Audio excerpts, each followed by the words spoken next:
안녕하십니까? 잘 지내고 계시죠?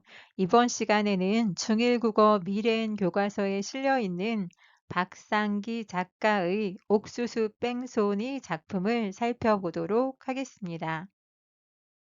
작품을 소개합니다. 이 작품은 제5회 창비 어린이 신인문학상을 수상한 박상기 작가의 작품입니다. 청소년 소설로 인간의 성장을 다룬 성장 소설로 분류할 수 있습니다. 두 번의 교통사고를 당한 나가 깨진 스마트폰 수리비를 마련하기 위해 다른 사람에게 거짓말을 하게 됩니다.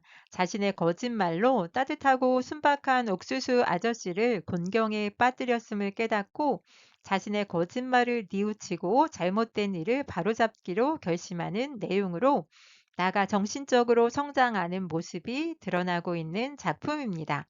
이 글에서는 옥수수 아저씨와 선글라스 아저씨가 대조되게 드러나고 있습니다.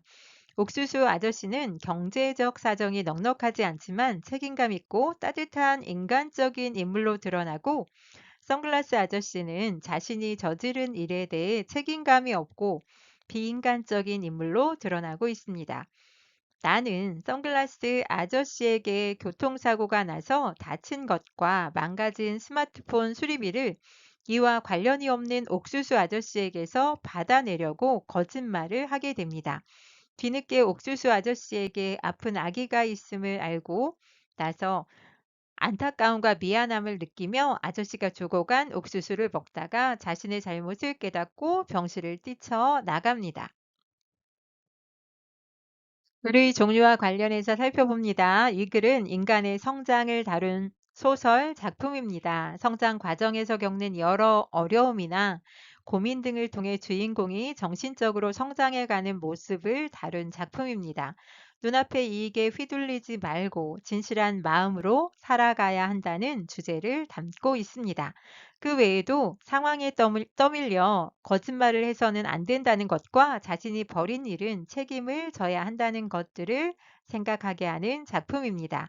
이러한 작품을 읽는 활동 등을 통해 작품 속 인물이 성장하는 과정에서 겪는 어려움이나 고민, 깨달음 등을 파악하여 이를 자신의 삶과 연결하는 활동을 통해 자신의 삶을 성찰하고 바람직하고 가치 있는 삶이란 무엇인지 생각할 수 있습니다. 소설이란 현실에 있음직한 일을 작가가 상상하여 허구적으로 꾸며 쓴 산문 문학입니다. 소설의 3요소는 주제, 구성, 문체입니다. 주제는 작품을 통해 작가가 말하고자 하는 중심 생각을 말합니다. 그리고 구성이란 글의 짜임새를 말하는데, 소설은 일반적으로 발단, 전개, 위기, 절정, 결말의 5단계 구성을 취하는 경우가 많습니다. 문체란 문장의 개성적 특색으로 글쓴이에 따라 그 특성이 문장의 전체 또는 부분에서 드러나는데, 흔히 글쓴이의 글줄을 말합니다. 구성의 3요소에는 인물, 사건, 배경이 있습니다. 소설에서는 흔히 갈등이 드러나는데, 인물의 마음속에서 일어나는 내적 갈등과 인물과 인물, 인물과 사회, 인물과 운명, 인물과 자연과의 갈등 등 외적 갈등이 있습니다. 작품의 구성 단계와 관련하여 살펴봅니다. 소설은 갈등의 양상에 따라 구성 단계를 5단계로 나눌 수 있는데, 발단에서는 인물과 배경이 소개되고 사건의 실마리 정도가 드러납니다. 전개 부분에서는 사건이 전개되고 갈등이 시작됩니다. 위기 부분에서는 갈등이 심화, 고조되는 단계입니다. 절정 부분은 갈등이 최고조되는 단계이며 갈등 해결의 실마리도 드러납니다. 결말은 갈등이 해소되고 마무리되는 단계를 말합니다. 단편 소설인 이 작품은 발단에서 나는 친구 재준이와 자전거 경주를 벌이다가 옥수수 트럭에 치일 뻔한 사건을 겪게 됩니다. 전개에서는 골목에서 승용차에 치였으나 검은 선글라스를 쓴 아저씨는 나의 탓을 하면서 사라집니다. 위기에서는 중략이 되었는데 나가 자동차에 치였다는 사실을 안 부모님은 옥수수 아저씨를 뺑소니범으로 알고 나를 병원에 입원시킵니다.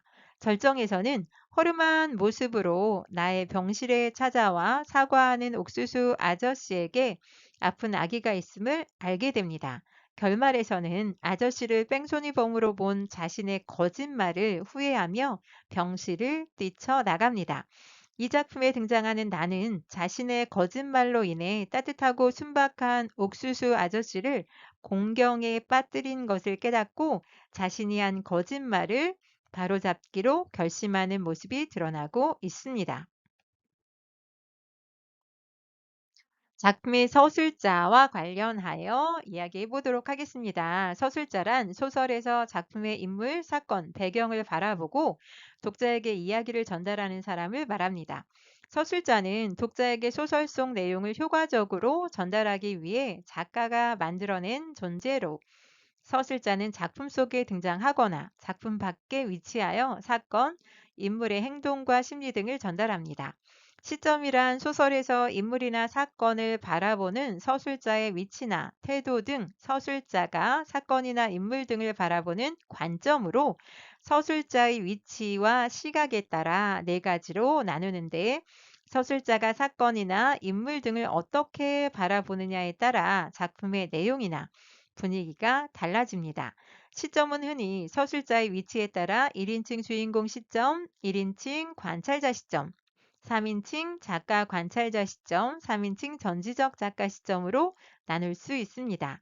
옥수수 뺑소니 이 작품은 작품 속에 나로 서술자가 등장하며 나가 주인공인 1인칭 주인공 시점의 작품입니다. 1인칭 주인공 시점은 주인공의 내면 심리가 잘 드러나는 특징이 있습니다. 그래서 이 작품은 두 번의 교통사고를 당한 나가 자신의 속마음을 솔직하게 전달하는 특징을 가지고 있으며, 시간의 흐름에 따라 인물의 심리 변화가 두드러지게 드러납니다.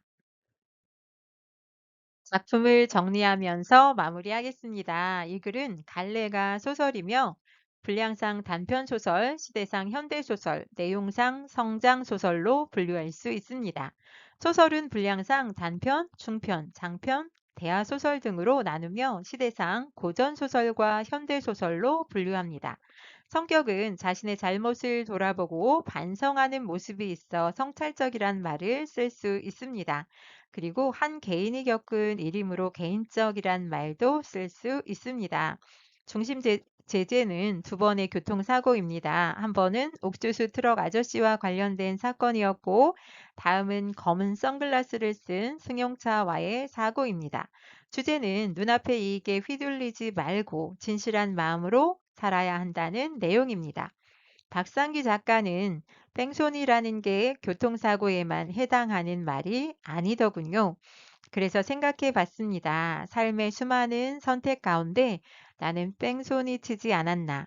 인생의 운전자인 여러분은 어떤가요? 라는 글을 통해 제목이 지닌 의미를 다시 생각해 볼 수 있도록 하였습니다.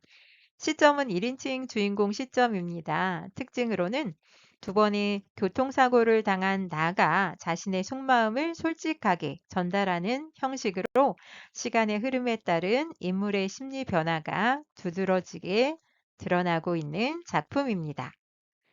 고생하셨습니다.